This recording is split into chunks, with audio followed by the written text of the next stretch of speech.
সুন্দর সুন্দর খাবার দেখে ভাবছো যে এত রকম আইটেম আমরা কোথায় খেয়েছি? এটা কিন্তু দীঘার ট্যুরের একটা পার্ট। যেদিন আমরা বাড়ি আসছিলাম সেদিন কিন্তু আমাদের লাঞ্চ ছিল জারা রেজেন্সির পাশে, ঠিক গোপাল ভাঁড় রেস্টুরেন্টে। আচ্ছা, এটা আগে বলে রাখি, আমি তো পুরো ব্লগে ঘোরাঘুরি সব কিছু দিলাম, খাওয়া দাওয়াটাও তো মেন পার্ট, তাই না?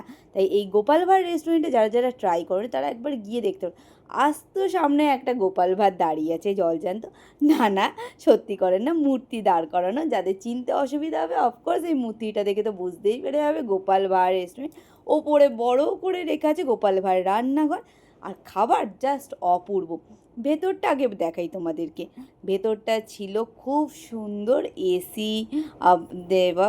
তো এসির মধ্যে তো জানোই গরমকালে কতটা কমফর্টেবল, বাট সেরম কোনো কিন্তু প্রাইস রেট নয় যে খুব হাই রেঞ্জ, এত সুন্দর অ্যাটমসফিয়ার খুব হাই হবে সেরকম কিছু না, সেরকম কোনো কিছুই না। তো চলো তোমাদের গোপাল ভাঁড়ের রান্নাঘরের একটু মেনু কার্ডটাও দেখাই সঙ্গে। এখানে কিন্তু তোমাদের থালি সিস্টেমও পাওয়া যায়, যেগুলো কিন্তু অনেক কিছুই আছে, মহারাজ থালি, অনেক রকমের থালি আছে, বাট আমরা থালি সিস্টেমে কিন্তু নিয়েছিলাম veg thali. Veg thali with chicken. So veg thali with চিকেনের সঙ্গে আমার মানে চিকেন থালি যেটা বলতে পারো। তো চিকেন থালি আমাদের টোটাল প্রাইস পড়েছিল কিন্তু 180।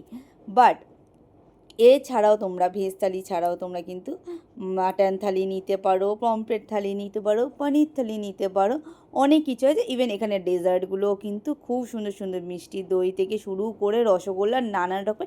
আর খাবার ছিল অতুলনীয়। তো আমরা সবাই মিলেই কিন্তু চিকেন থালি অর্ডার দিই। আর সৌমেনদা যে আমার হচ্ছে যে ফ্রেন্ডের হাজব্যান্ড, ও দিয়েছিল ভেজ থালি। তো ওর জন্য কিন্তু পনির এসেছিল। আর ভেজ থালি অর্ডার দিলে কিন্তু এখানে পিওর ভেজ, কোনো রকম কোনো মাছ মাংস বা পিঁয়াজ টিয়াজের ঠেকাঠেকি তোমরা পাবে না। ভেজ থালি সম্পূর্ণ তারা আলাদাই দেয়, কোনোভাবে কিন্তু কোনো কিছু পেঁয়াজ আদা রসুন বা মাছের ব্যবহার পাবে না। তোমাদের বারবার করে রিপিট করছি, যারা পিওর ভেজ তারা এখান থেকে খেতেই পারো একদম চিন্তা না করে। তো আমাদের চিকেন থালিতে আমার কী কী দিয়েছে আমি তোমাদের সঙ্গে একটু শেয়ার করি। দিয়েছিল সাদা ঝরঝরে বাসন্তী বাসমতি রাইস অ্যান্ড ডাল দিয়েছে। আর দেন তার সঙ্গে দিয়েছিল শুক্তো। আচ্ছা, তার সঙ্গে দিয়েছিল মাছের মাথা দিয়ে একটা তরকারি, আর সঙ্গে আলু ভাজা, স্যালাড, আর পাঁপড়। আর মানে একদম লাস্টে শেষ পাতে ছিল হচ্ছে চাটনি। এটা হচ্ছে নর্মাল থালি যেগুলো হয় সেইগুলোতে তোমরা এইগুলোই পাবে।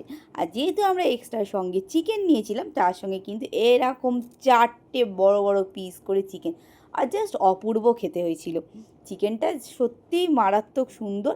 180 টাকায় আনলিমিটেড তোমরা ওই এমনি নর্মাল থালিটার যত রকম খাবার আছে নিতে পারো। তো আমরা কিন্তু বেশ পেট পুড়ে খেয়েছিলাম, কারণ যা ওই যে শুক্তোটা যেটা দিয়েছিল সেটা এতটাই মারাত্মক সুন্দর খেতে যে আমি না নিয়ে আর পারলাম না।